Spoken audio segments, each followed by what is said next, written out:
அனைவருக்கும் வணக்கம். திருக்குறளை தவறாக அர்த்தம் கொடுத்ததினால் நாம் ஆரோக்கியத்தை இழந்து விட்டோம் என்று நமக்கு புரிகிறது. அதுதான் விஷயமே. அப்போ திருக்குறளை யார் பொருள் தந்திருக்காங்கன்னு கேட்டிங்கன்னா, பலர் பொருள் தந்திருக்கிறாங்க. அது பரிமேலழகர் உரை ரொம்ப முக்கியமானது. 942வது குறளில் இந்த மருந்துங்கிற அதிகாரத்தில் மருந்தென வேண்டாமம் யாக்கைக்கு அருந்தியது அற்றது போற்றிவிடுங்கிறாரு. முதல் வரி சரியாக இருக்குது. அதாவது மருந்து என வேண்டாமம் யாக்கைக்கு, உடம்புக்கு மருந்து வேண்டாம், அது புரியுது. அடுத்தது அருந்தியது அற்றது போற்றியுளின் அப்படின்னாவே அந்த அருந்துவதும் பின் அற்றுப்போவதும் அந்த நீரை மட்டும்தான் குறிக்கும். நீங்கள் பால் கூட சாப்பிடலாம். பால் சாப்பிட்டீங்கன்னா இந்த பால் இருக்கிற சத்துக்கள் ரத்தத்தில் செலுத்தி விட்டு தான் அற்றுப்போகும். அது முழுமையாக அற்றுப்போகாது. ஆனால் நீர் அருந்தினால் அது முழுமையாக அற்றுப்போகும். பால் என்பது வேறு, நீர் என்பது வேறு. பாலில் பல உப்புக்கள் இருக்கிறது. அது ரத்தத்தில் செலுத்திட்டு தான் அற்றுப்போகும். நீங்கள் பால் சாப்பிட்டுட்டு நீங்கள் ரத்தத்தை செக் பண்ணி பார்த்தீங்கன்னா இந்த உப்பெல்லாம் நிறைய இருக்கும். நீங்கள் ரத்தத்தை இந்த தண்ணீரை அருந்திட்டு நீங்கள் ரத்தத்தை சோதனை பண்ணி பார்த்தீங்கன்னா உப்பு இருக்காது.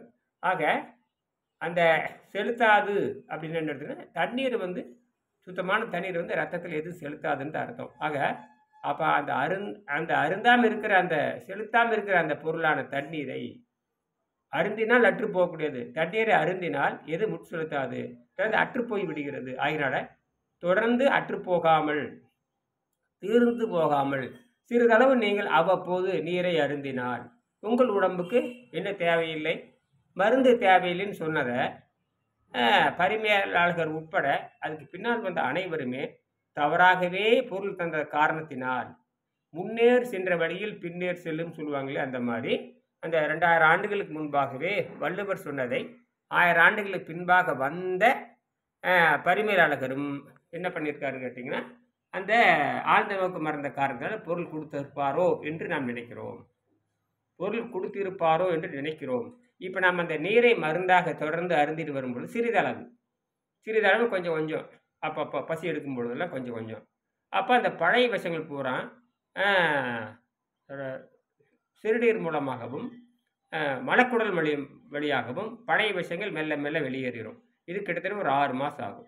சீக்கிரம் செய்யணும்னா நான் காலை முதல் மாலை வரை நீரை மருந்தாக அருந்திட்டு மாலை ஒரு வேளை மலச்சிக்கல் இல்லாமல் இருப்பதற்கு வேண்டிய அளவுக்கு நாம் காய்கறி சாப்பிடுகிறோம். வேக வைத்த காய்கறி நம்ம சுத்தத்தை தான் எதிர்பார்க்குறோம். இப்போ சுத்தம் செய்கின்றவர்கள் உடம்பு தானாகவே மருத்துவராக மாறுது அப்படிங்கிறது தான் விஷயமே. சரியா? நன்றி.